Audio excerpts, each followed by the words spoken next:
Hey, welcome to Tactical Tuesday. This is the starter kit forum or essential group of guys that gets together, analyzes game plans, analyzes players' plans, analyzes the rules on how they apply to the game plans, and then we also field questions, and then we also look at game of the months.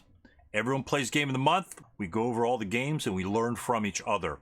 That's what Tactical Tuesday is all about. Learning from each other, learning from the games, and applying what rules we know. It's application of the rules. None of this is going to be in the rule book. All the rules are simply in your rule book. Highlight them and go on with this. What we're not about is teaching the basics of starter kit. We're not going to teach you what range is. We're not going to teach you what your morale level number might be. We're not going to teach you how to use Vassal. None of that is the realm of Tactical Tuesday. That's what you should know already as a player. If you don't know any of that stuff, please read the rulebook. It's quite explanatory.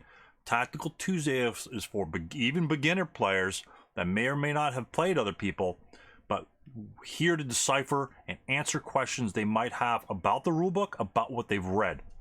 So that's what we're all about, taking your game to the next level after you've done your homework, and then hopefully you'll enjoy your SK games much more. Thanks, and let's get on with Tactical Tuesday. All right, so let's get it going. It's 5:32. I don't know how far we'll get today, but what I would like to do initially, and this is going to be a again, welcome you guys. You guys make this stuff happen. Without you guys, we don't learn. That's all there's to it. If we know it all, we don't need to be here. But nobody knows it all, so we all need to be here. And so I just love learning things, and working with you guys allows me to do that at a faster pace, because there's a lot of people think they know things, and it's really funny. There's one thing that happened, a couple questions here and there. Am I coming clearly? My mic's kind of far away. A couple questions come up on Facebook, Game Squad, whatever, and a couple concepts that I thought were pretty simple and pretty straightforward. I noticed some guys with years experience. It's like, well, I never played it that way and stuff like that. It's like, holy shit, it's like, how many movement factors does a squad have, sort of thing. It's like, wow, I thought that was kind of obvious, and I know these guys have played a shitload more squad leader than I have, and it's like, wow. And that just goes to show you, you can play as much as you want, but if you keep playing it incorrectly, say, but not by the correct rules, then you're just going to continue doing that. Can you play that way? Sure, but a lot of times, the more you study, the more you reflect upon your games, the more opponents you play, the more likely you're going to come across a situation where there will always be a rules discussion. Matter of fact, I just started a game last week, and it was simply, I'm playing player turn one. Player turn one, I'm rushing, I move my units, he goes to break, and my guys are broken, and so I route, right? And then it's his route because he routes after me. Again, timing of route. He says, well, I'm going to break my unit, and I'm going to run away. It's like, no. You have to break in the beginning of the route phase before you route away. This is ASL, before you route away. And so what that did is it altered the route path of my unit that routed away from him, because it was right next to him. So I had to run away. And so then he broke that unit and ran the other way. Well, if you break at the beginning of the route phase, I don't need to route anymore. I could just stay right there. And then he chose to route. So he routed away, and I stayed right there. And so again, it saves me one or two more hexes, and it's an exit victory condition game. And so, I've got a broken leader in the back that's going to come up next turn or something like that, by my next turn, and so I'll be able to rally him and get him going by turn 2 or 3. And so the timing, the little things I said, oh no, I thought you could do that, no, because they change stuff sometimes, but. All right, wow. Okay, we got 1, 2, 3, 4, 5, 6 guys. Okay, we could proceed in a couple of fashions. What I would like you guys to do is we can choose. What I'll do is this is my concept, and let's see if you guys want to roll with this, or we could do something else. What I've done is I've gone through the rulebook, and I've looked up. I've kind of highlighted my SK4 rulebook about all things armor, right? And so it's not just the vehicle section, but you've got firing and moving and prep fire, whatever. So I have 44 questions. Okay.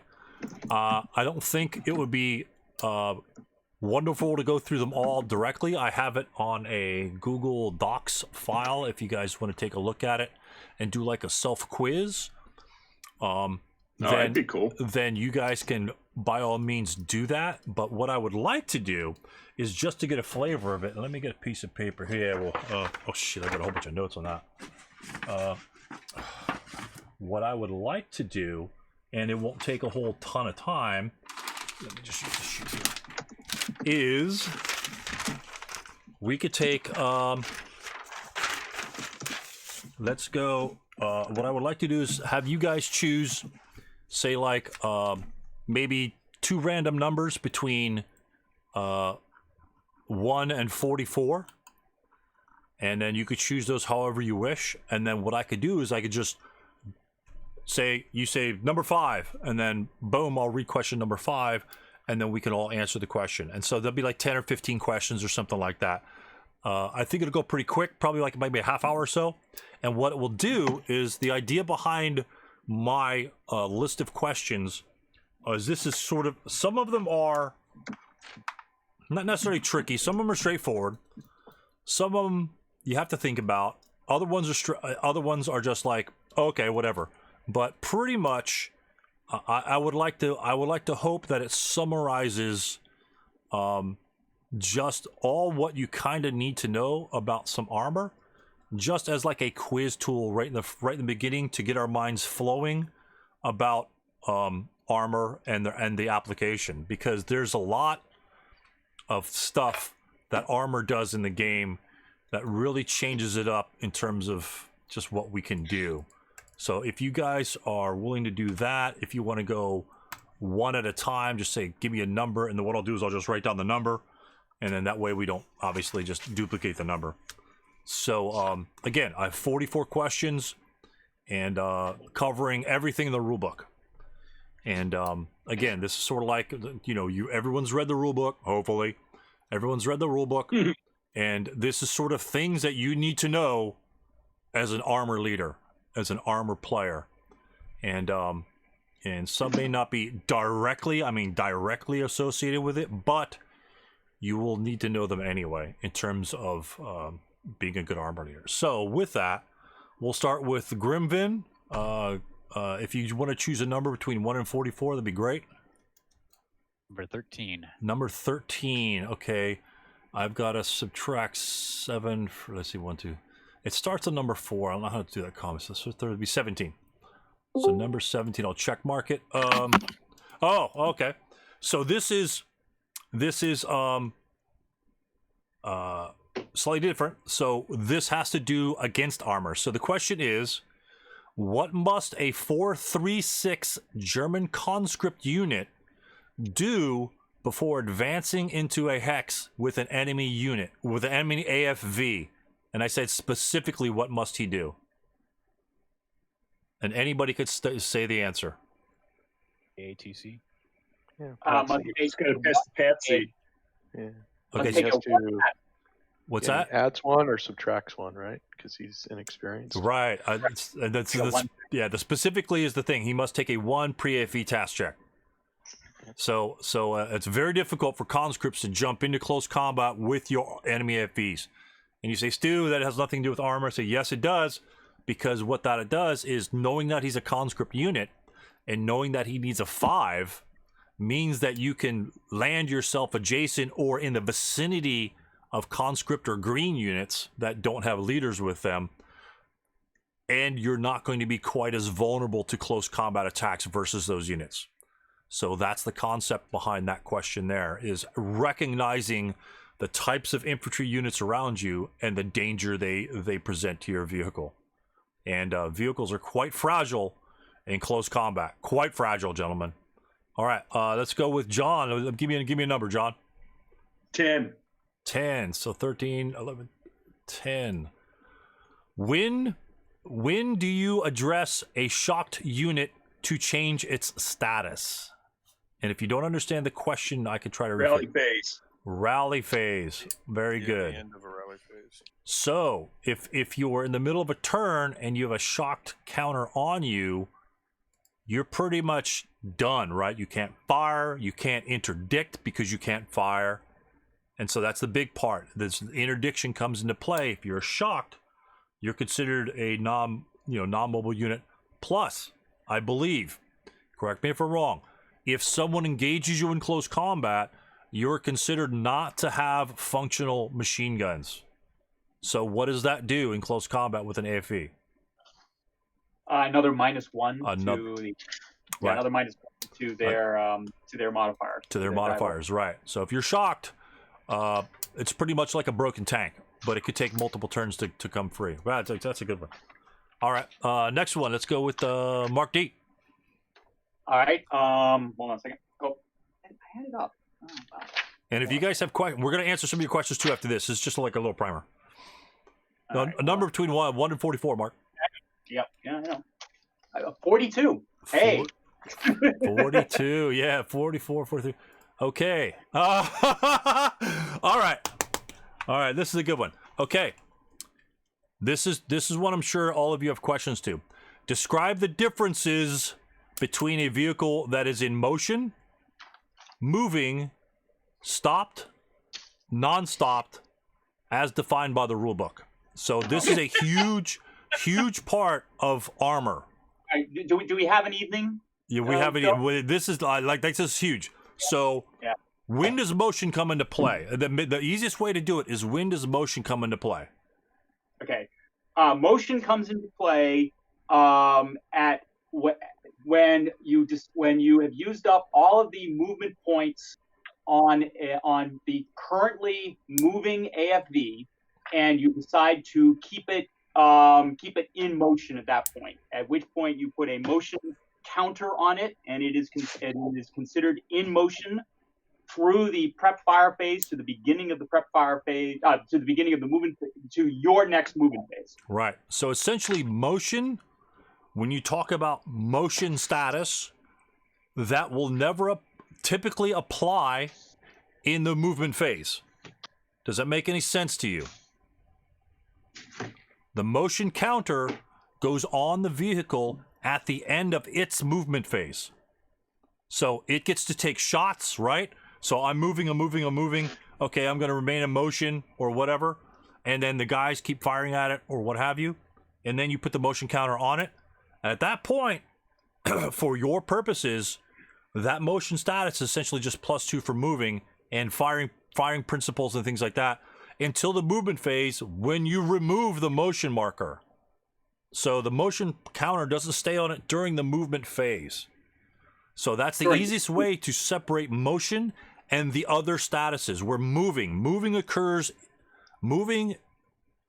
only involves what phase? The actual movement phase. The actual movement phase. So when you're reading the movement phase, right? So when you're reading the rule book, a moving vehicle is in the movement phase. A motion vehicle is like essentially dealing with outside of the movement phase. Okay? So outside of that unit's movement phase. So you'll never be in motion in the movement phase. You'll be moving in the movement phase, as well as stopped and non-stopped. Okay?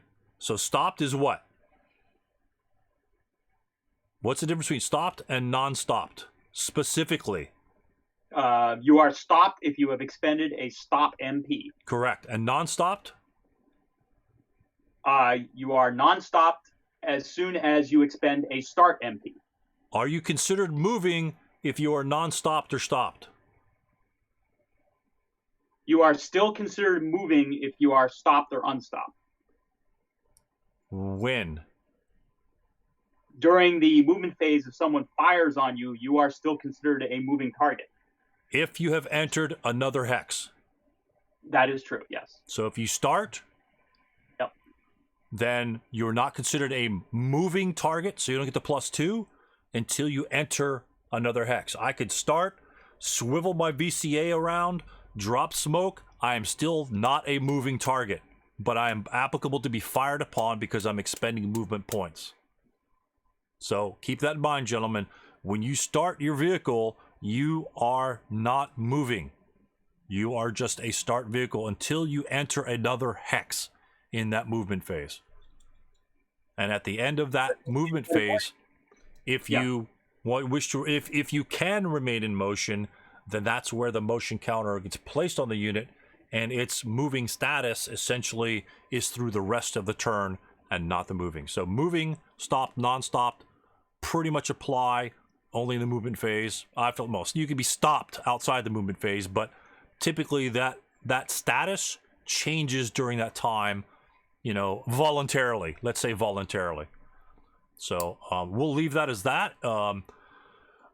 If you have any questions on that, we'll come back to it, because that's a very key concept in terms of when you're moving, when you apply the moving penalties, when you apply the moving bonuses, and so on and so forth. So if you think that you could just start up in front of an enemy, case 16, that's always fun. Yeah. If you think that you could just start your tank and get the +2 moving because you're right in front of him, think again. You're not going to get it. So therefore, you have to change your plan accordingly. So, all right, that's typical that Mark always chooses the question. That's crazy.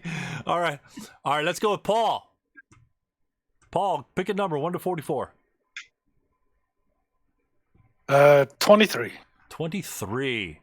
1, 2, 3. So this is 13, 14. That's 10, 13, 17. Okay. This is when you become more comfortable with the charts.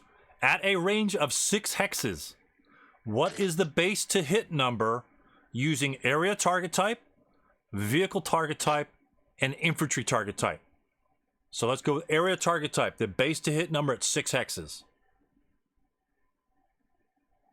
What do you need to roll? Excluding all of the modifiers. If you're looking at the chart, what's the base to hit number? A 7. 7. There you go. And that's going to be a 7 for all nationalities. Vehicular target type. That's why I chose range of 6. Vehicular target type. What is the base to hit number at 6 hexes? 10. 10. Yeah. So it's easy to hit 3 vehicles. And infantry target type. What is your base to hit number? It's 6, 8. 8. All right. So it's 7 for area target type, 10 for vehicular target, and 8 for infantry target type.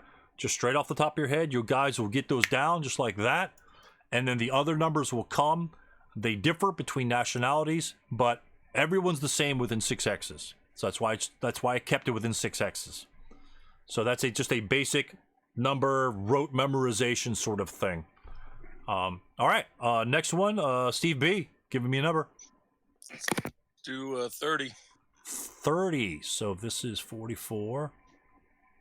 34. 2, 3, 4. Okay. A vehicular covered arc or turret covered arc costs how much to change?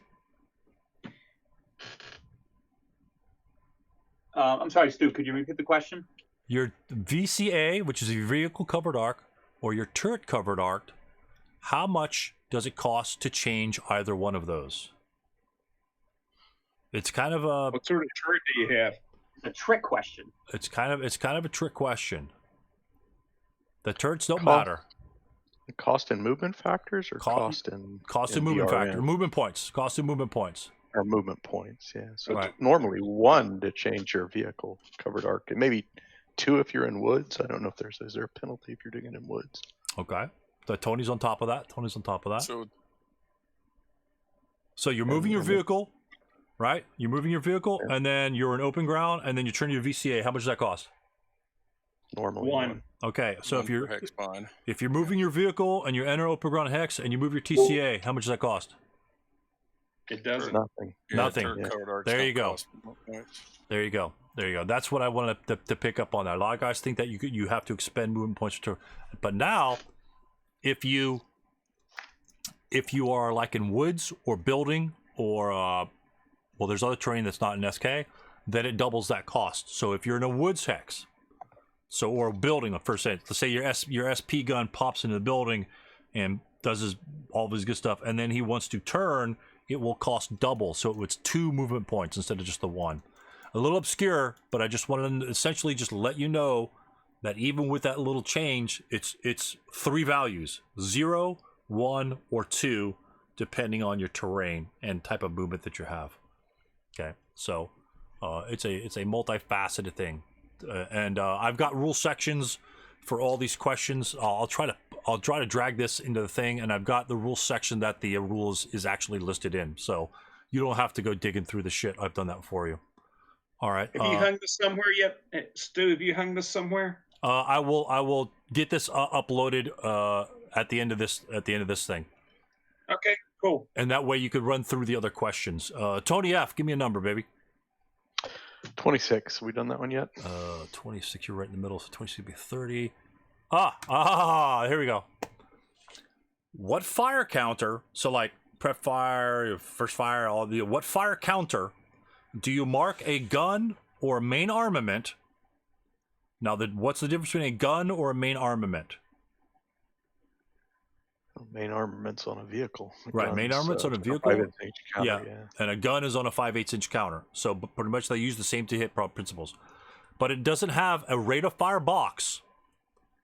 So what fire counter do you mark a gun or main armament with after changing covered arc and firing? Intensive fire. Intensifier. Yeah. Intensive fire. So if it doesn't have any rate of fire and you've got an enemy tank flying by you and you go zip, you spin that turreted weapon or the gun or the main armor or whatever, and you fire at it, it's intensive fire. You may not fire again. If you have a rate of fire on the vehicle, then you may intensive fire. If you don't, you can't. So that's something that I don't even know if people forget. That's something that's just kind of one of those things. So again, knowing that if you have an enemy with vehicles that do not have rates of fire, you can take advantage of him by baiting him with a shot over here. Maybe it's an infantry unit in the open, so he has to pivot. Let's say it's a Sturmgeschütz, and he's got to pivot. He's got to shift that VCA over, and he's ready to fire. No rate of fire. He fires on you, then you just run your infantry right up to him, and he can't do shit. He can't not fire again. So that's the importance of that rule. That's how important that rule is that he can't just swivel back and fire at you point blank with intensive fire. But they can't have a rate of fire box on it. If they do have a rate of fire box, then they can intensive fire. So, but very important concept to have, and something that you could take advantage of. Or, in this case, you want to make sure that you are in such a position where your covered arc, you don't really want to change it that much. You're covering a very good chunk of the real estate that's on the board, and I'm sitting there, and I'm not changing my cover arc until something really bad happens. So that's a good. That was good to pick. All right, let's go Trail Runner. 33. 33. So that is 26. 31, 2, 3. What phase or phases can you attempt motion status? So you want to try to get motion status? When can you do that? Your opponent's movement phase. Okay. 3.321. I might have more than... Are there any other phases that you can do that? Let me find my book here. And so, with that, I do have another question on that. What is the prerequisite for you attempting motion status? You cannot have fired, and the enemy vehicle cannot have been in your line of sight at the start of its movement phase. There you go. Big difference. That's what I wanted to catch. If he starts in LOS of you, when he starts moving, if that tiger is right in front of your face, and he goes behind 3 trees, but he started the turn in your LOS. Actually, I'm not sure if he goes out of the LOS, but anyway, he can't, like, if he's like in the open steps of our scenario of the month right now. If he starts in LOS, you can't attempt motion. He's got to be outside. So a little bit difference. And again, I have the rule sections on that, and I will post this. So Hey, Stu, can I ask a follow-up question on that? absolutely.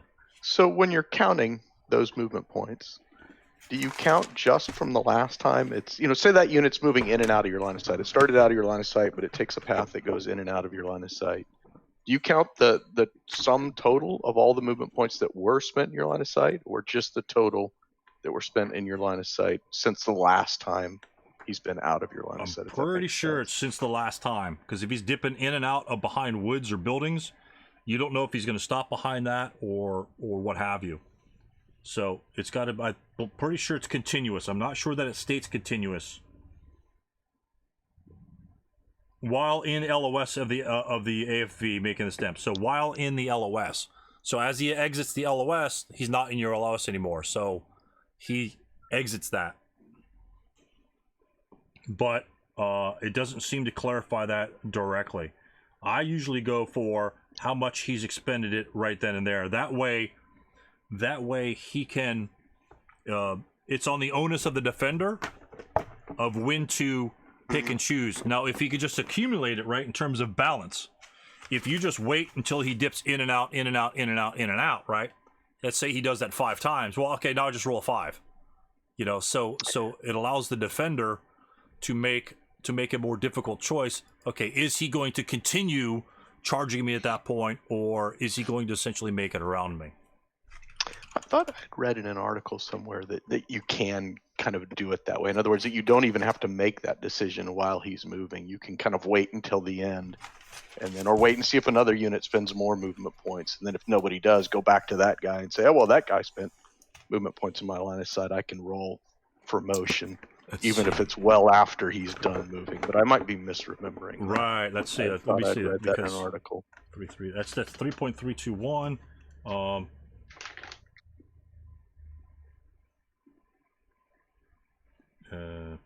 Turn.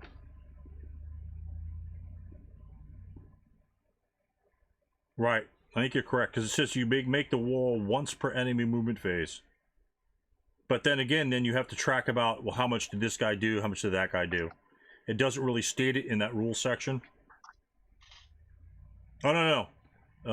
A motion status attempt may be made during the movement phase of an enemy ground unit by any defending mobile vehicle. So if my movement phase of my ground unit, if I move him and then I stop moving him, the movement phase ends for that ground unit, right? So now that ground unit's movement phase is over. So at that point, you'd have to decide whether or not you're going to take his movement point expenditures or not, because it's per the enemy unit's movement phase, and once he's done moving, he's done. And then it's like defensive first fire, right? So if he moves and you're not going to fire, am I going to fire him? Am I going to fire on him? No, I'm going to wait for this guy. And then this guy moves over here. Then while he's moving, you can't fire on that guy. You have to wait until the defensive fire phase to do that. So, but yeah, it's a little stickler. That's a good question. All right, we'll go one more round and then we'll go with your guys' questions. Let's go, Gwimbin. 22. 22, so that'll be... Okay, this is a good one. Okay, a CE Panzer IV with machine guns 3, 5, 2. Okay, so 3 is what? What does the 3 signify? If he's got a machine gun factors of 3/5/2, what is the 3? The bow machine gun. And the 5? Coaxial. And the 2? Be the AA. AA, there you go. Okay, so that vehicle, CE, enters an orchard location containing an enemy 447 squad. Can the squad attack the vehicle And with what firepower, if any? So this is like a CE status vulnerability question. Can the squad attack the vehicle when he enters that enemy's location? Can the 447 squad attack you? And with what firepower, if any? So you're cruising. I'm 447 sitting in the orchard. Your tank cruises into him. He defensive fires on you. Maybe. What's the firepower of the squad? He's in your hex. Anybody? Should be triple, so 12. Yeah. Triple point blank fire. Yeah. Okay. Okay. Follow-up question. What is the firepower of the vehicle if it is non-stopped in the enemy location? So the vehicle is not expended a stopped movement point. It's still in moving. What's the firepower of the vehicle when it's CE with the 3.52 machine guns? It'll be 15, so it'll be on the 12 firepower table. How'd you arrive at that? Triple point blank fire, but you're also moving, so you're going to be half. You're quartered though, right? Because you're still non-stopped, so you're halved twice.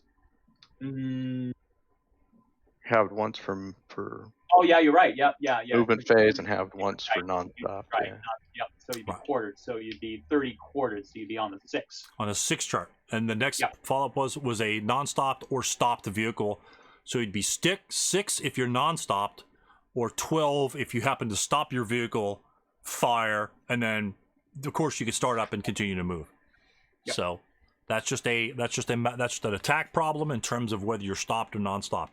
6 firepower is still pretty decent, especially if you don't want to stop and start. If your vehicle doesn't have a lot of movement points, like the giant KV2, it doesn't want to be stopping and starting all damn day long. It's not going to go very far. All right, very cool, very cool. John, give me one. 17. 17. That would be 21. Okay, a T gun. So a turreted gun, a T gun. So it's a T turret. Moves its TCA 3 hex spines. What modifier applies to that movement? What modifiers to that shot? Just by moving the hex spines. It's a T gun. Missed the question, Stu. It dropped out. Oh, no problem. So you've got a T type of turret. So it's just straight up T, which is a fast turret traverse, right? Faster traverse T gun. Moves its TCA 3 hex spines. Okay. What modifier applies to that movement of the turret? For the covered arc change, +3. Right. There you go. Okay. 1 + 1 + 1. Right. Follow-up question. A non-turreted gun moves its vehicular covered arc, because it doesn't have a turret, 2 hex spines. What modifier applies to that movement? 4. 4. Be +4. +4. Okay. +3 and +1. Right. Right. These are those 2 questions are questions that after about 2 to 3 games, you probably should know those, and those should be like just normal things. Boom, like that, boom, and it just come up. If not, no big deal.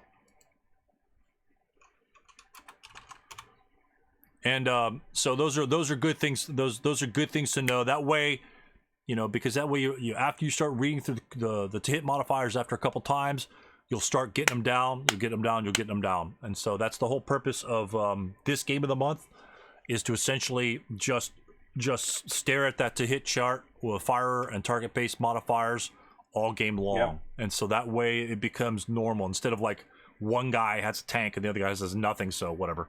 All right, let's go with Mark. I think it's your turn. Okay. Hold on a second. 22. 22. So that'd be 26. Done. Chosen already. Okay, choose another one. 12. 12. Okay. Let's go with. Is a vehicle considered in motion status by definition in its movement phase? Motion status. Capitalized by definition.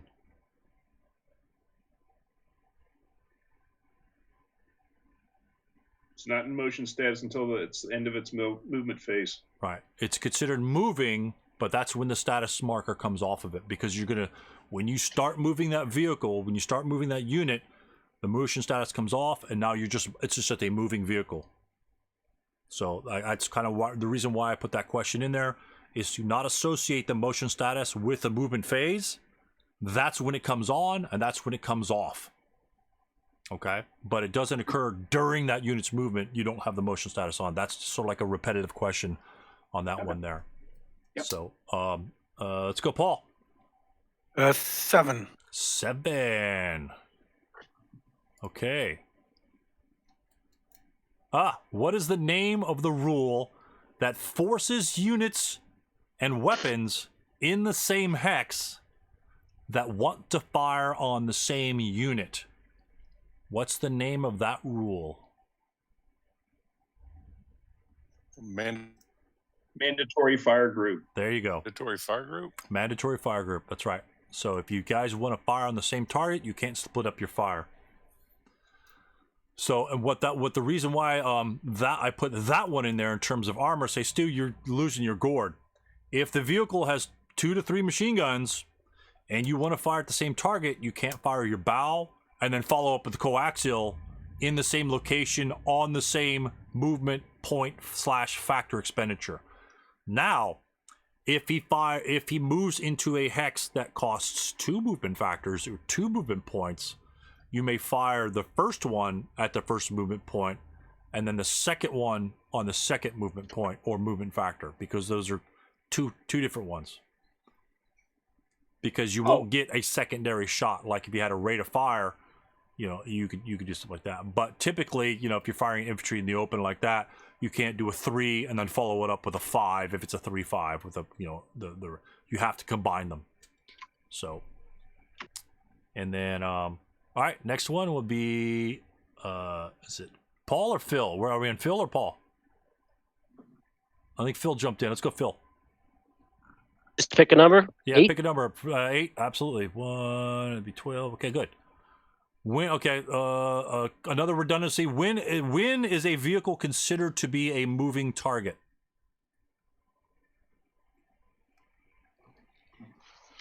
If it started its turn in motion. Okay, start its turn in motion. Another one. That's one of them. Or entered a new hex. Enter a new hex in this movement phase. It's another one.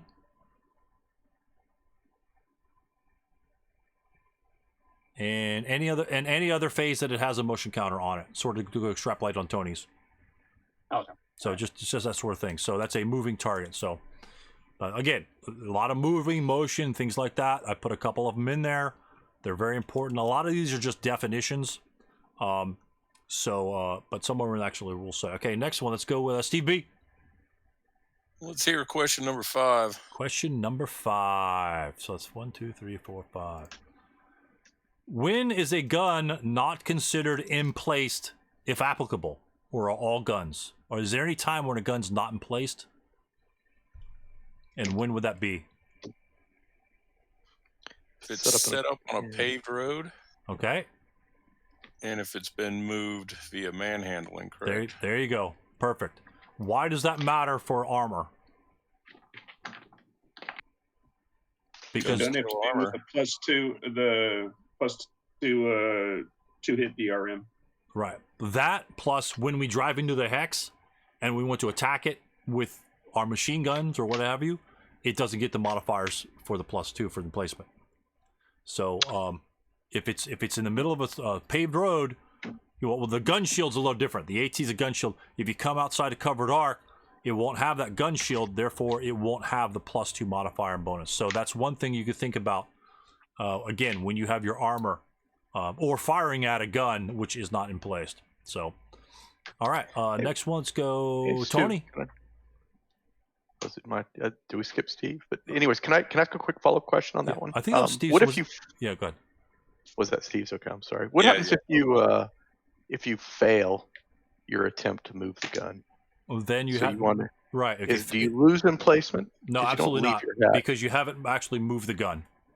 Okay, so you actually have to succeed and Yeah. move to another. You have to hex. enter another location, correct? Okay. All right, Tony. All right, thank you. Yep. Number one. Have we done number one yet? Number one. Okay, there we go. What does the A, capital A number, in quotation marks, A number signify on the back of the counter? APCR. APCR. It's an ammo type. Okay, APCR, ammo type. That's just essentially anatomy of a vehicular counter. One part of the anatomy. All right, Trail Runner. Last one, and then we'll go to general questions for you guys.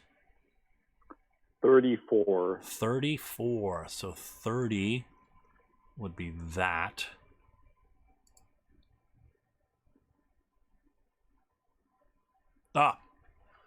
Again, motion status. What is the prerequisite, if any, in attempting motion status?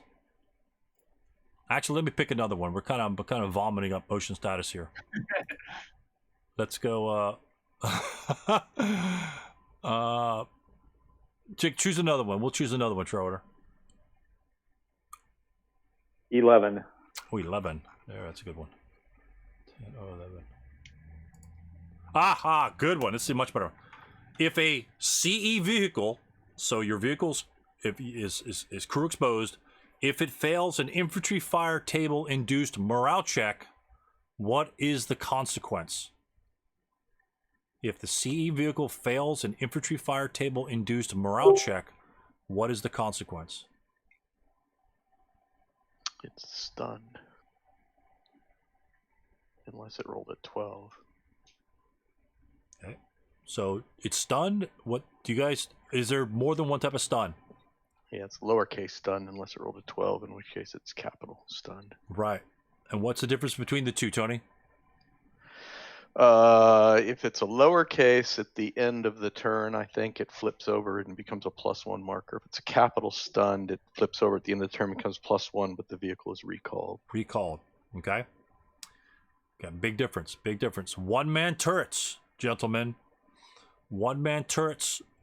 If you fire on them and you stun them, and I think restricted slow traverse or something like that, you'd have to check it up. Again, it's in the rule book. One-man turrets, if you stun them, just straight up lowercase stun, that turns into a recall. I'm not sure if there are any one-man turrets in starter kit, though. So there might be with Italians. Yeah, I think the Italians. The Italians have a one-man turret. Italians, maybe some Japanese, but I'm not sure. Yeah, maybe. Yeah, maybe the Japanese. Yeah, in fact, I think the Japanese do. Yeah. Because they have a tendency to have much smaller vehicles. So, all right. So I've got a whole ton more questions here. I will post this up there. You guys can go through them. I do have the rules section associated with it alongside the question. So look at the question, try to answer it. If you don't know it, look at that rules section and then read through that full section. Now, some of these sections are pretty big. So as you're gleaning through that section, like 3.32, you're going to be reading 5 paragraphs. So that's going to refresh you on that particular type of rule that is on that vehicle. Again, there's a lot of other things that we can go over, but I'd rather focus on some of your questions. I just want to be like a little quiz right there, a little 30-minute quiz on just stuff off the top of the head. This is standard stuff. That's just part of the vehicle world that we have to deal with. And a lot of stuff we haven't touched on, but hopefully we'll get to them right now. So with that, we can come up with questions, or we'll just field questions, and we'll all take a shot at them, and we'll all try to clarify things for players for the armor status. So again, this is open. Everyone gets to answer. Everyone gets to put in their 2 cents worth, because armor's not the simplest thing in the world. But yet we can demystify it and have fun at it. We will make mistakes when we play with the armor, right? Well, that will happen. But as long as we eliminate some of those, brush off all the dust and get it clean and have our top of the line, freshly painted Tiger out on the battlefield, knowing what types of ammo we have, knowing what the hell the stuff means on the back of the tank, things like that. As long as we have that done, we're free to make mistakes later on. Okay? So with that, I'll just kind of open it up. We'll, if we have multiple questions, we'll just go in turn, or if we have other things like that, that's what we're here for.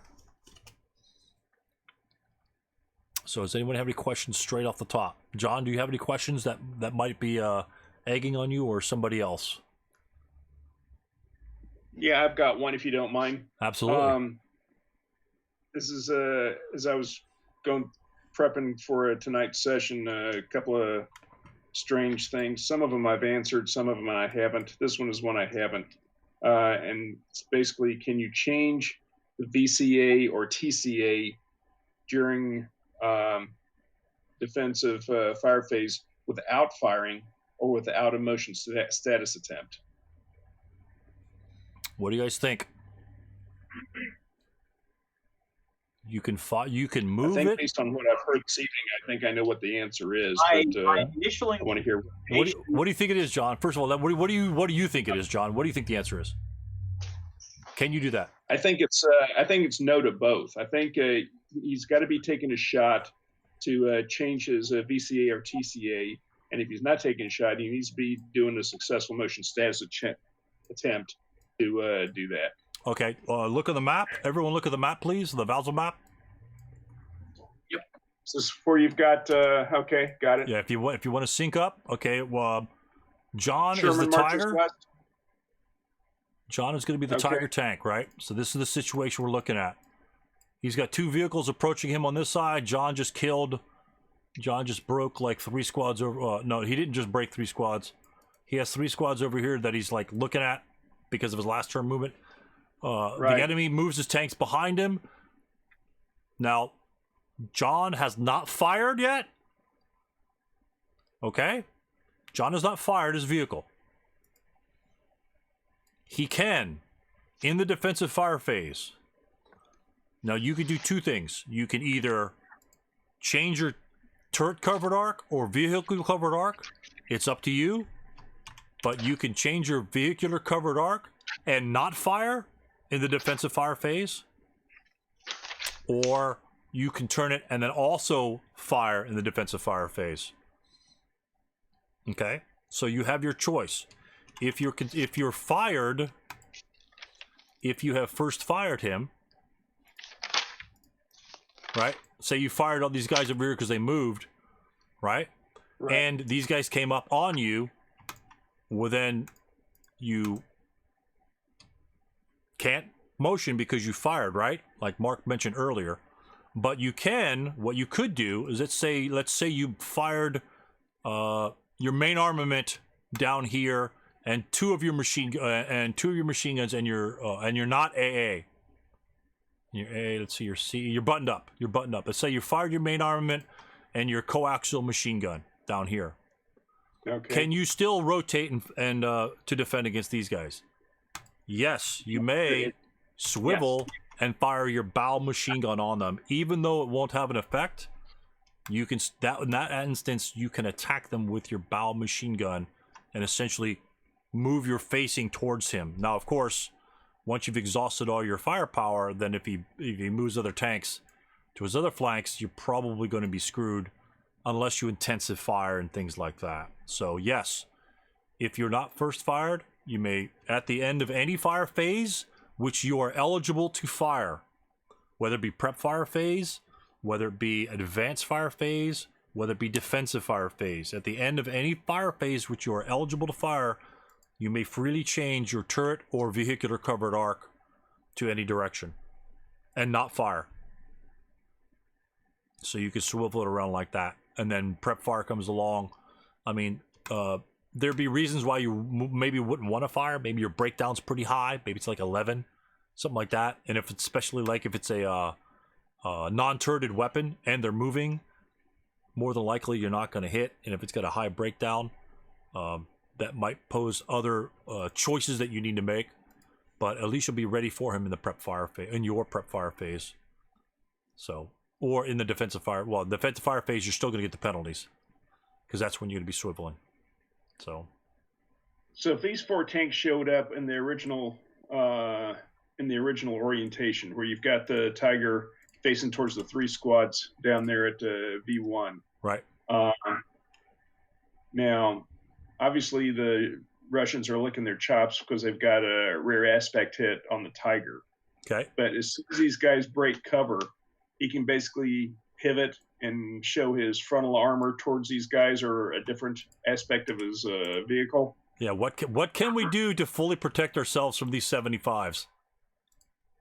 If we have fire capability, we could simply go ahead. You could generate smoke, I suppose. That would at least help you. Right. Yeah. Well, if you fired, you can't generate smoke. Well, you said he didn't fire. Yeah, if you didn't fire, you could generate smoke. But one other thing you could do is you could simply swivel like that. And now this is one of my questions of the thing. Do any of these vehicles have a side shot on this Tiger? No. At this moment.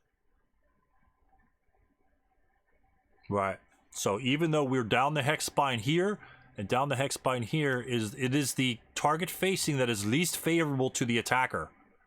So all 4 of these tanks would be firing in the frontal armor in that particular situation.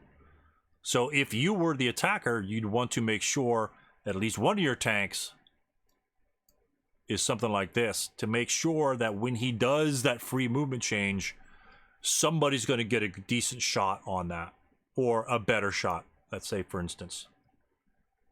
So you wouldn't want to give him like this. It's sort of like, it's just something that you need to make sure of, is that as long as you're aware that if he hasn't fired or has fired, that he could fire his machine guns and do some sort of wonky thing like that, that he can't position himself such that he's now facing all of you. Although he only has one of you in his vehicular covered arc, he is considered to be defending with the front of his armor against all 4 of those vehicles. If anybody has any questions on that, let me throw some more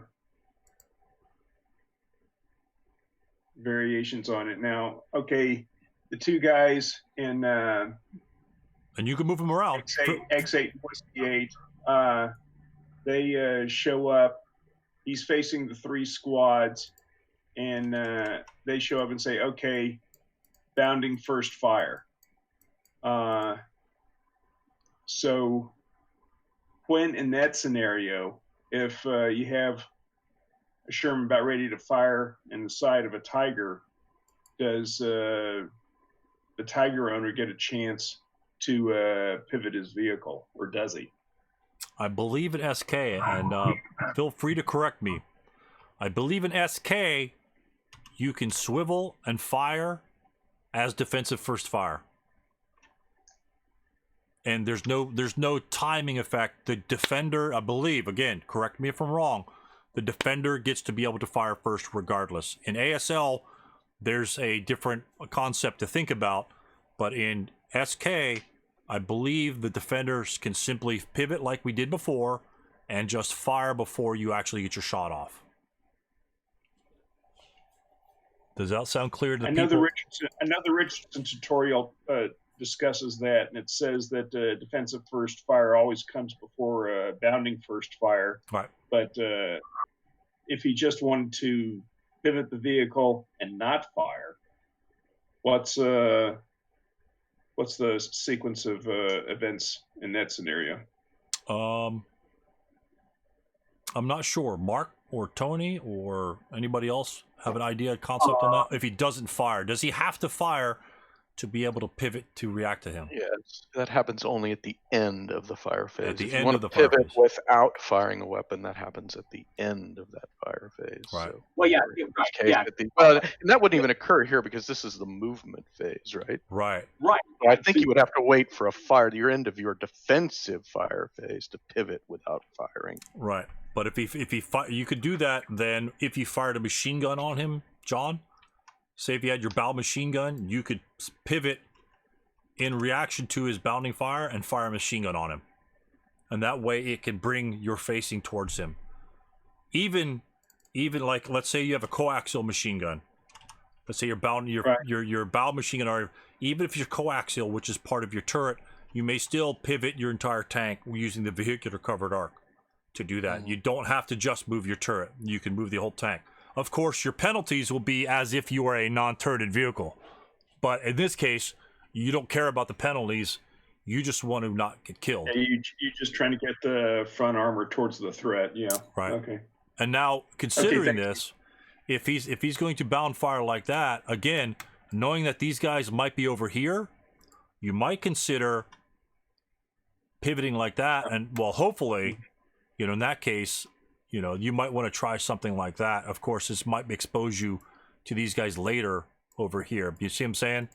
Instead of having both sides, to these units over here, at least you have some sort of semblance of defense against those guys if they should happen to move later. These guys will be frontal, because if you have your coaxial machine gun firing at him, you have to have your turret facing those guys. Mm-hmm. But your VCA could move over this direction. And then perhaps, your turret's going to be an issue there against these guys, but not against those guys. So again, gentlemen, if I'm wrong, please let me know and let everyone know that Stu doesn't know what the hell he's talking about.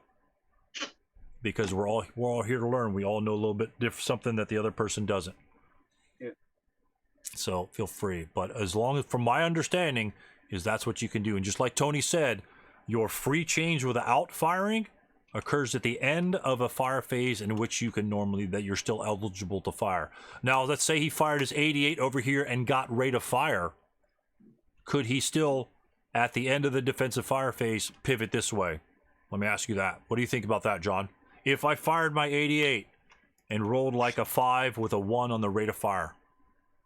Yes, he could, because you maintained rate. Right. He's still eligible to fire the main armament on that. So, and then he could pivot on that one. So rate of fire is huge on those particular vehicles. So rate of fire is king. So how's that answering your question, John? Is that clarified a little bit? Again, I've expanded my breadth of ignorance. I found out there's even more things I don't know anything about. That's okay. That's normal. Again, that's ASL. As long as you crack one more thing open, it has a tendency to open up 3 more questions, but those questions can typically be answered in accordingly right after that. So I'm loving the discussion though. So thank you very much, gentlemen. I appreciate the assistance. Sure. Oh yeah. Nope. No problem. Paul, any questions? Phil, anybody bring something they want to come to the forefront, something experienced that they didn't really have a resolution to or didn't know? This is an open forum day to get some of the armor bugs out, to grease up those wheels of our armored vehicles to play a little more smoothly. I can go back to the questions on the question and answer sheet if you guys want, but your guys' experiences are much more valuable than just essentially just kind of like reading from a rule book. So I do have one question. All right. I read in the Jay Richardson tutorial that if you are using the area target type against a vehicle, you would determine the hit location on the IFT die roll as opposed to the 2-hit die roll. But I can't really find that reference in the SK rulebook. I was wondering if anybody had any thoughts. I'm not sure why you would use the infantry fire table dice roll. Usually Page 109 of the Jay Richardson tutorial. Okay. Do you know what rules reference that looks at? You're looking at 711. Area target type results. A hit using the area target type versus an AFB is resolved on the IFT using half the FP of the column represented. A final K result destroys the AFB, and a final die roll resulting in a K/1 or 1 greater than a K/ number shocks the AFB on a turret hit or immobilizes. TEMs modify the IFT, as do the following dice roll modifiers. So it usually doesn't. There's usually no concern about what the vehicle facing is. It's usually you just take a you basically say are all armor factors less than 4, you take a -1. If all are greater than 8, you add 1 to the die roll. Beyond that, that's okay. Yeah. I just thought it was interesting that comment would be in there. It's like it's a combat example he's got, and he's basically showing a mortar firing at a tank. Yeah, I know what you're talking about. Now, obviously, you need you need the die roll. You need the die roll to determine. Oh, actually, it's a good point. Yeah, because it says a final KA and a final die roll resulting in a K/1 or 1 greater shocks on a turret hit or immobilizes it on a hull hit. So the question then becomes: is it which is it? Is it a turret or a hull hit? And do you use the to hit or the IFT roll? In almost all applications, again, typically in an ASL, if you attack an AFV directly on the infantry fire table, the dice roll of the infantry fire table dice roll determines the hit location. If you have to roll to hit, like a mortar's got to go whoop in the hole, that to hit roll will determine the hit location of the vehicle. I mean, that makes perfect sense to me. I was just looking for the reference that would. So, like, one instance where that would be, let's say, the scenario special rule. I think John was playing the one you guys had, the FFE, the off-board artillery. Yeah. It fires directly on the IFT table, and so therefore it's high explosive and it's area target type.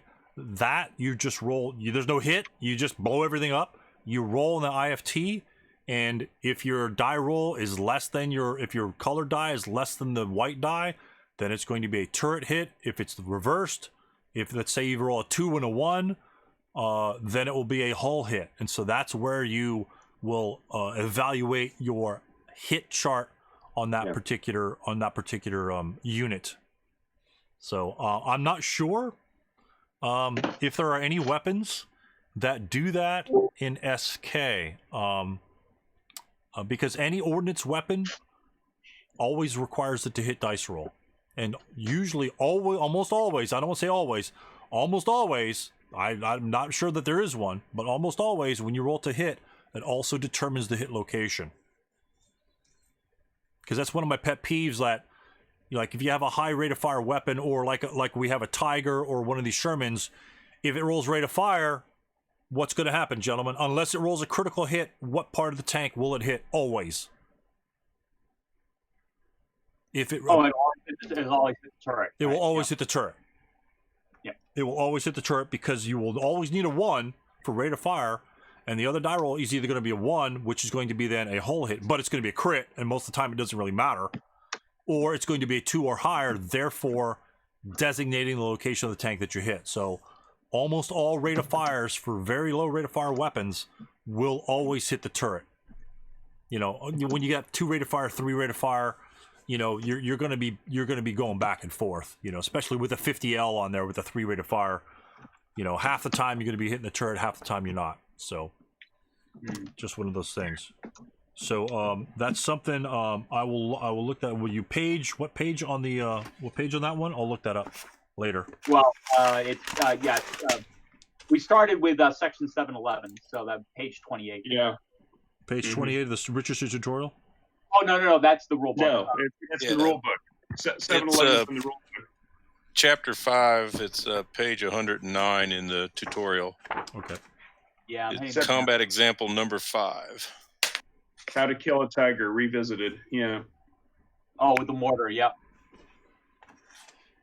Yeah, every time results 711, absolutely. So that's my perspective on that, gentlemen. Again, the almost always, and again, mind you that Starter Kit has a tendency to simplify things over ASL, and so therefore, I don't even know what you can roll that goes directly on. Well, actually, one thing that you can do is a demo charge, right? A demo charge on the IFT, right? If you place a demo charge on the IFT, what you roll will be the placement dice roll. I think. Well, I don't usually do demo charge a lot of tanks. Have you guys blown up tanks with demo charges lately?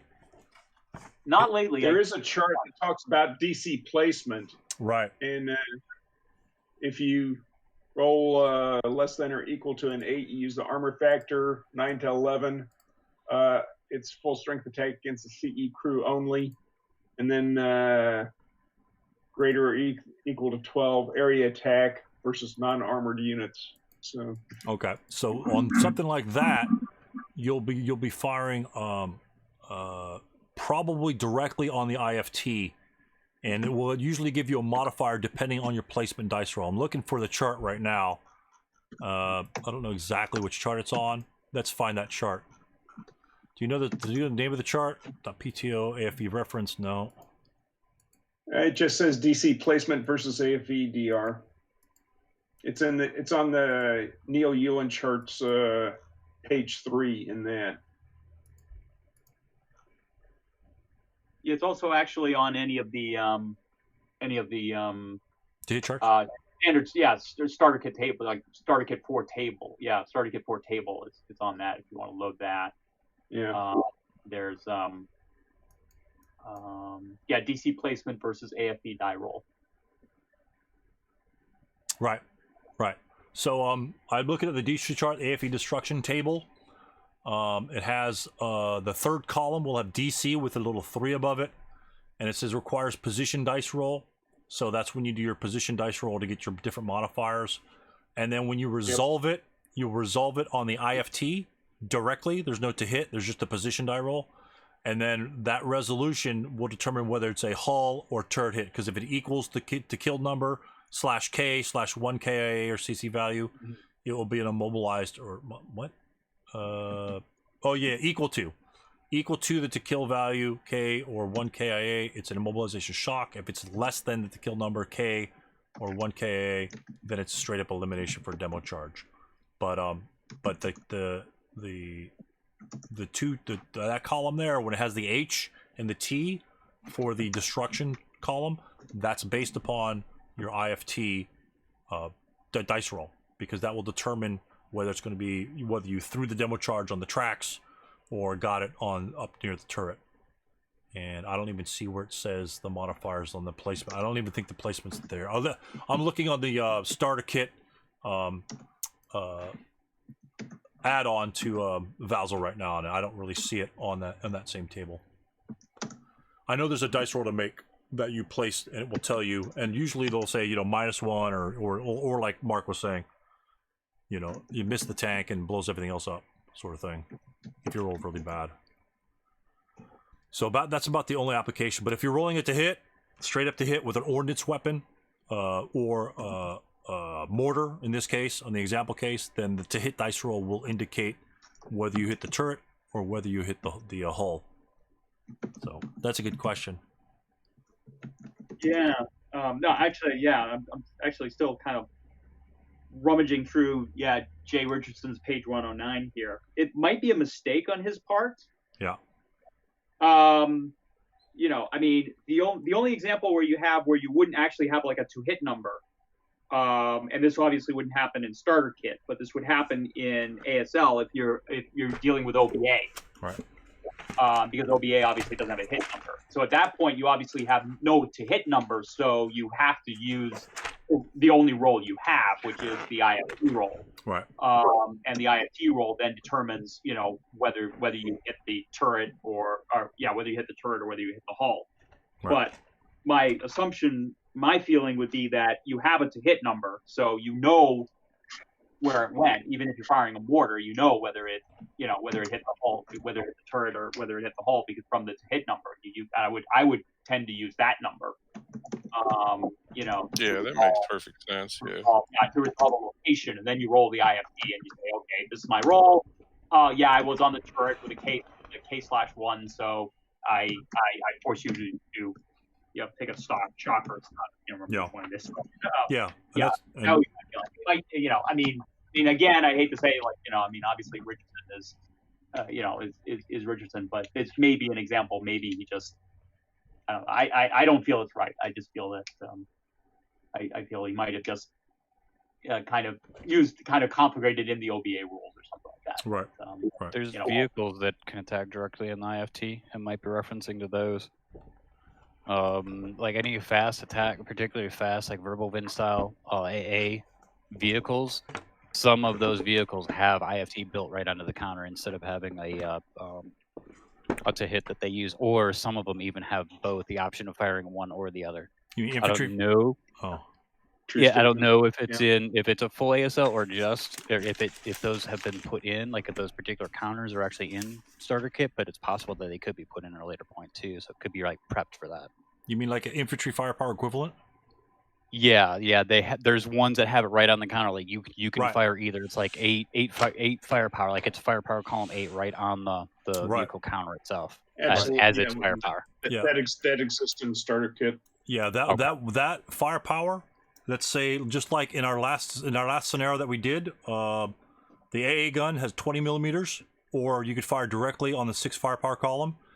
Yep, If you fire directly on the 6 firepower column on an armored vehicle, it will have no effect. You have to fire on the 20 millimeter column. You have to fire on the 20 millimeter. So you have to do the 2 hit on its. What if it's only if it doesn't have the 20 millimeter option and only has its IFT option? I'm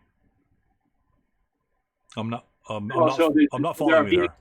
Saying there may be vehicles that only have an IFT. Are there any vehicles that only have an IFT? Have an IFE? Well, maybe like a Panzer I with Sure. a coaxial machine gun. Mhm. Absolutely, yeah. And then but what you would do then? Yeah. So let's say you had a Panzer I. Well, it may not be here, but if the main armament is a machine gun, that machine gun could roll on the to kill chart for a vehicle, but it still must roll to Absolutely. hit. Okay. Yeah. And it still does maintain the. But then you roll. Then you look at the. Then you do the. Then you look at the MG to kill table.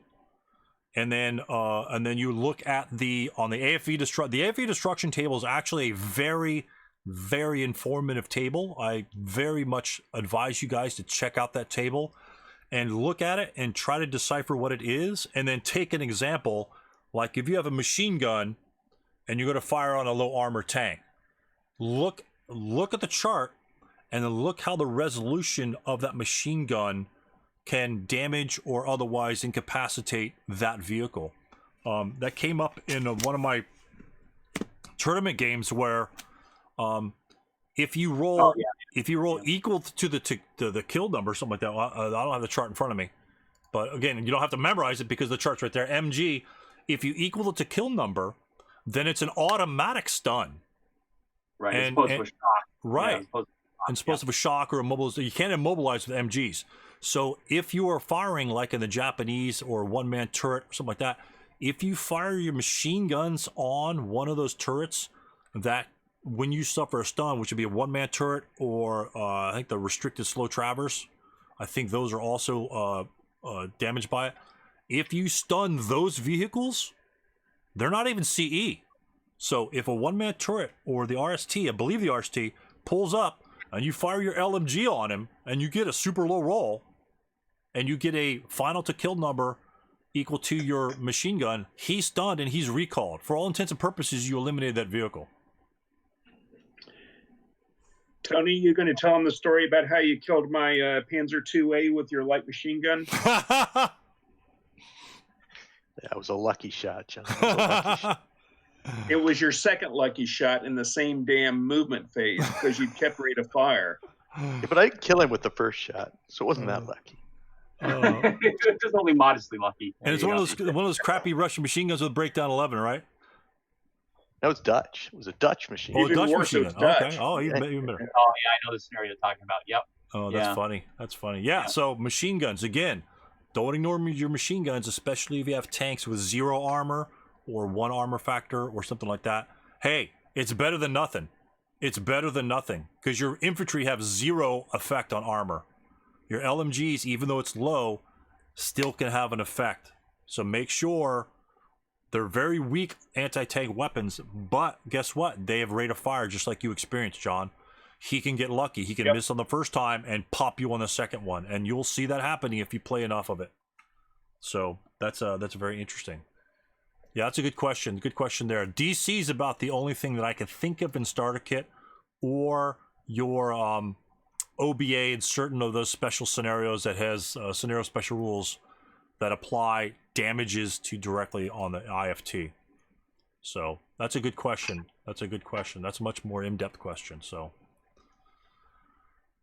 Well, I'm certainly glad to know that I wasn't the only one who couldn't figure out where that came from. Yeah.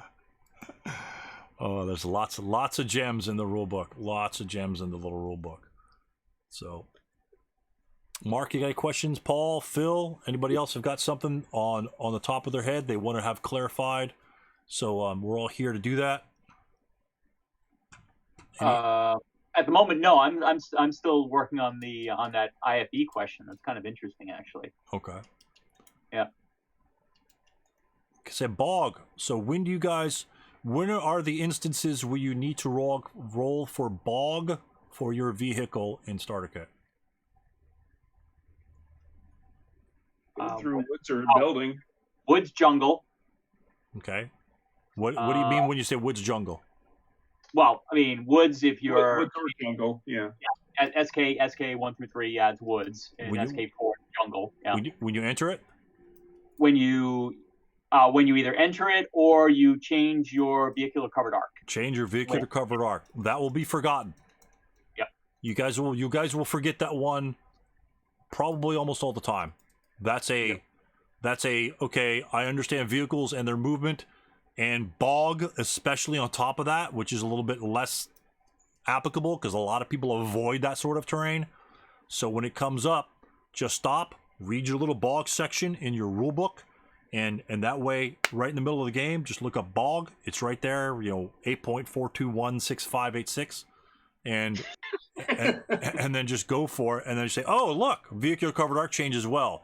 That's where you'll learn, when you pause and you just kind of quickly scan those sections where, hey, do I want to go into that bush? What are the penalties? Okay, and the next follow-up question to that. Your vehicle enters a woods hex at half movement point cost to enter a woods hex. So this tiger enters U8 and expends 6 movement points. What do we need to bog that vehicle? It's a German vehicle entering the woods hex. Like an 8 or higher, isn't it? Yeah, let's find that out. We need to find that chart. I don't even know what the chart is. If you basic bog is die roll greater than or equal to 12. 12. You're only spending half your MP. You have to add 3 moving into woods. You are a normal ground pressure vehicle, so you have to add another 1. Yep. So you need to roll a 7 or less. So an 8 will bog you, a 7 or less will not. If I expend all my movement points, which means I'm next to it, I am stopped. I am a stopped vehicle in this location. I start my vehicle. I say I'm expending all, and I stop. That is the proper usage of entering a woods by starting and stopping in that location. What is the bog modifier to roll at that point? You're expending all your movement points. Just the +1 for normal ground pressure. Just the +1 for normal ground pressure. If it's not listed, it's 0. So you are not entering the woods, graveyard, wooden building, or rubble at half. You're entering at full, so neither of those modifiers apply. So at that point, you would need to roll an 11 to bog. Big difference. Big difference. Hey, Stu, can we go back to the vehicular covered arc changes for Yeah, bog? sure. Does that apply to every? So say I move into the woods, change 2 hex spines. Do I have to roll for bog for each hex spine I turn? For each expenditure, because they're separate expenditures. There's And how much will you expend when I change covered arc? 2 movement 2 points per. And that's another thing you'll forget. That'll be 1. Everyone will usually just go 1. I'm included in that. I would just go 1. But that would be a mistake. It's 2, then 2. If it's in woods or building. If it's an orchard, whatever, anything else, it's no big deal. But in woods or building, if you're in those and you change a vehicular covered arc, it's going to be 2 movement point cost and a bog roll. Yep. Now the question comes in. The next question, I'm beating you to it, John. The next question is you've got your tanks up here and you swivel 2 hex spines. Do we take 1 bog check or 2 bog checks? When you're gonna, just to avoid fire. What do you guys think? Logically thinking, what would you think? Logically thinking, you would take a bog check per change. Right. I agree with that. Yeah. Right. And so if you want to go back to boom boom, Yep. you do the first one, so covered arc, right, and you then at that moment you take your bog check, and if you fail it, that's where you're stuck. I think you might be stuck at your initial. Oh, you take the bog check. The bog check first instead of being able to switch. So yeah, I think you're pretty much screwed. Okay. So it's like if you're leaving, or if you're like leaving something like a stream, but there's just I won't get into that. So I think the bog check occurs prior to the actual move, like the actual move of the counter. That would be, in my sense, a little counterintuitive, because you obviously don't take the bog check until you're in, like, if you're moving in there, you don't take the bog check until you are physically in the woods. So you are in the woods, then you take the bog check. Right, but if you're spinning in the woods, your bog would typically occur, in the action essentially before you swivel over. I may be wrong. It might be different in the bog rules, but you might want to check that out. I'm not sure that it mentions vehicular covered arc where you end up in the bog section of the starter kit. Yeah, that is so. But this could come up often in your game. Well, not often. The BCA change attempt does not occur if the vehicle bogs. Yeah. So essentially, you just go. Oh, I'm gonna swivel, and if I bog, who cares? I'm facing him anyway. At that point, it's like it's like having your cake and eat it too. In squad leader, it typically penalizes you before you can do that sort of thing. A couple instances, you get to, most of the time it's like throwing a demo charge, right? The very few instances do you get to complete the action if you get screwed during that movement point expenditure. So essentially, this is the same sort of thing. I'm expending movement points. I get screwed. It doesn't happen. I drop a DC on you. You fire me. I pin. It doesn't happen. I get the DC back, but I get blasted. So, and the same, that's the same sort of principle. You'll see that occurring often in ASL, where that same principle of the action, the bog or the bad thing happens kind of most of the time. It kind of happens first to prevent you from doing that thing. Other than smoke placement, demo charge placement, vehicular cover arc placement, the bad thing happens first. Now, if you drop smoke, we have to wait for the resolution of that die roll, because if you roll 6, you're pinned and you're not drop smoke anyway. But in that case, you have to make sure you wait for the resolution of that die roll before you can be fired upon. Otherwise, there's no point in dropping smoke, because they're just going to shoot you before it goes off anyway. So it defeats the purpose of placing smoke. And at that point, you'll never place smoke. You'll just run across the open because you just get shot anyway. So it makes sense, rules-wise, that must occur first. Otherwise, why bother if I'm just going to get shot to hell? Same sort of thing. But yeah, the vehicular covered arc change is one that it's like, oh, yeah, it's 2 movement points. I didn't know that. And the bog as well. The bog and the vehicular covered arc change is also something different. Again, if you guys use your tanks to enter the woods, again, if you're defending, there's no problem in you moving into a woods hex, assuming the grain's gone, and bogging there if you're covering the whole area, especially if you're turreted, and especially if you're a fast turret traverse. Now, next question. I'm in this location here. I turn my turret to the left to fire at these tanks coming over here. What is the modifier to hit on these tanks? Only for the turret covered arc, not for any moving or anything like that. Only what is the modifier to hit on that for that vehicle in this location in this instance? In S3, our tank.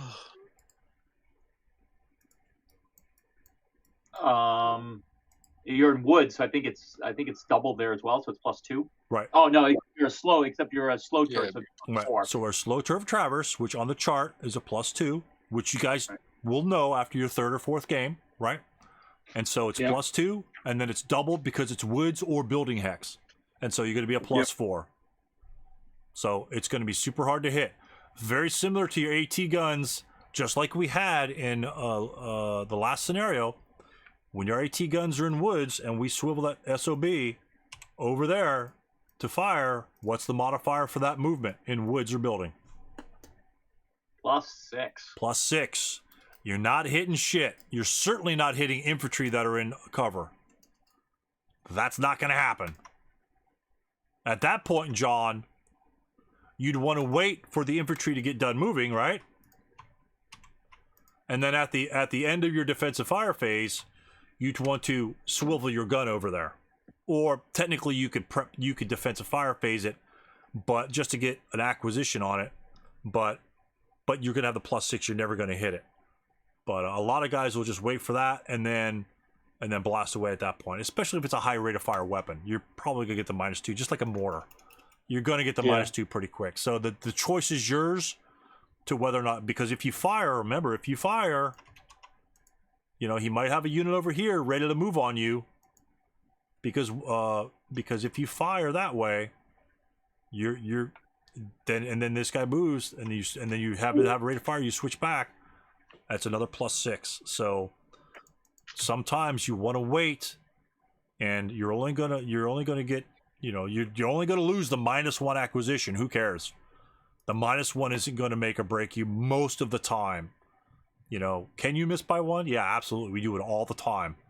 But you're maintaining covered arc here over here, especially if it's that 20mm AA gun that has 6 firepower equivalent that's covering a road. If you swivel over here, then he jumps across the road. Then the Russian infantry jumps across that road, and then he's got to swivel back. Guess what? Does he get movement in the open? Nope, because you just got a +1, +2 modifier. Now that's going to be a 6+1 instead of a 6-2. Big difference, and that's where you might want to hold your swiveling, changing covered arc sort of thing, because you could always fire the defensive fire phase later on, and then guess what? The next fire phase is yours. The prep fire phase comes around, you get to fire. You're already in position. You're already facing him. Now you just blast him. Hopefully you get a decent roll. Maybe, maybe not. Maybe, maybe not. All right, so that's going to wrap it up for part 1. It was about a 3-hour discussion. I cut part of it out, so we've got another episode coming. It's going to be about another hour. If you're excited and interested in learning some more about the armor, of course, we're continuing questions and things like that beyond the scope of just the questions on the quiz. So thanks for watching, and episode 2 will be coming out very shortly. Thanks a lot.